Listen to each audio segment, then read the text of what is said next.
Kundaka Nikaya, the minor collection Discourses, Sutta Nipāta, Āḷavaka, Sutta number 1.10, Āḷavaka Sutta, Discourse to Āḷavaka the Yakha.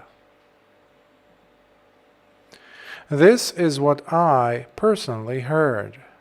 Once, the Blessed One was staying in Āḷavi, the region dominated by the Yakha, Āḷavaka. Then, the Yakha Āḷavaka approached the Blessed One and said, "Leave this place, recluse."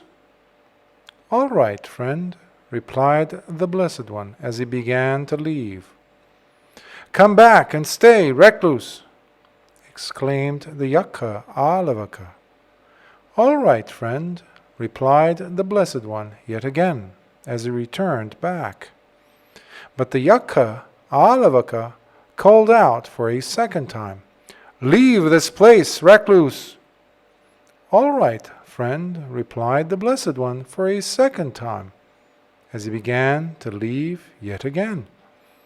"Come back and stay, recluse," exclaimed the Yakha Āḷavaka once again. "All right, friend," replied the Blessed One yet again as he returned back. But the Yakha Āḷavaka for a third time exclaimed, "Leave this place, recluse." By saying, "All right, friend," the Blessed One began to leave for a third time yet again. "Come back and stay, recluse," exclaimed the Yakha Āḷavaka once again. "All right, friend," replied the Blessed One yet again as he came back. And for a fourth time the Yakha Āḷavaka shouted, "Leave this place, recluse." But this time the Blessed One said, "No, friend, I shall not leave. You may go ahead and do whatever you like." "In that case, I will ask you a question, recluse," said the Yakha Āḷavaka as he continued. "And if you do not provide me with the correct answer, then I will agitate your heart enough so to drive you insane, or I will split your heart open, grab hold of your feet and fling you across to the other side of the river Ganges." "That won't be possible, friend," replied the Blessed One. "For I do not see in this world, with its gods and humans, its Maras and Brahmas, along with its entire population of recluses and Brahmins, anyone capable of agitating my mind or heart, or driving me insane, or able to split my heart open, or grab hold of my feet to fling me across to the other side of the river Ganges. However, you may go ahead, friend, and ask your question as you wish." Then the Yakha Āḷavaka addressed the Blessed One by asking in verse, "What is the greatest possession one could have? What is it that when put into practice brings one the highest joy and happiness? What is the sweetest of all flavors? And what is the best form of living, with which one may experience life at its very best?" Having faith in one's heart is the greatest possession one could have. The Dhamma that is taught, when put into practice, brings one the highest joy and happiness. Truth is the sweetest of all flavors. Living with wisdom is the best form of living, allowing one to experience life at its very best. By what means can one cross over the flood? How can you traverse over the vast ocean? How can one exhaust suffering that is so hard to overcome?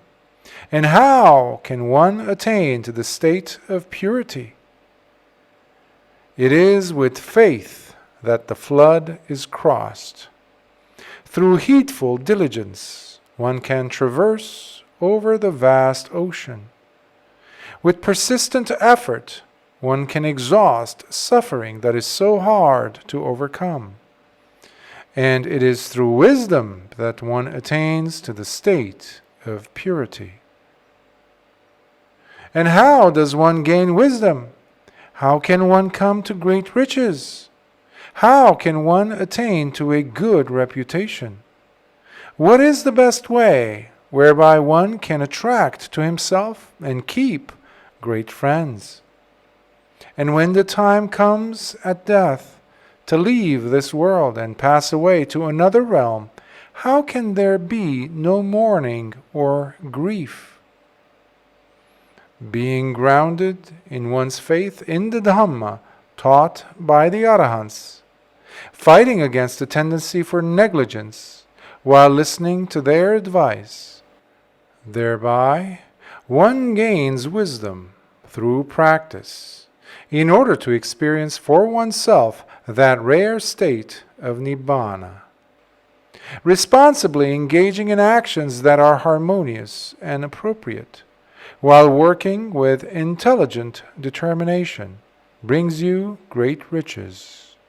Meanwhile, standing with what is true and just, you attain good reputation.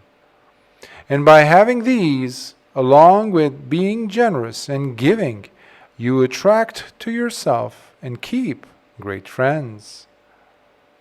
Any householder who has the four qualities of faith, truth, intelligent persistence, and generosity, at the time of death, there cannot remain in his heart any grief or mourning as he leaves this world and passes away to another realm. You may now go and inquire others also on this, for many are recluses and Brahmins out there, whom you could ask if there could possibly be anything better than truth, self-restraint, generosity, and patience. Now, why would I go and question other recluses and Brahmins any further on this? For today, I finally understand what is essential for me to do and what my future goal must be. Truly, indeed, it was for my own sake that Lord Buddha himself came to stay in Āḷavaka.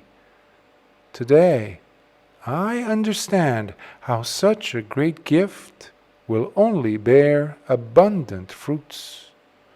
From now on, I will go from village to village, from town to town, paying homage to the fully awakened Buddha and the incomparably natural excellence of the Dhamma that he teaches.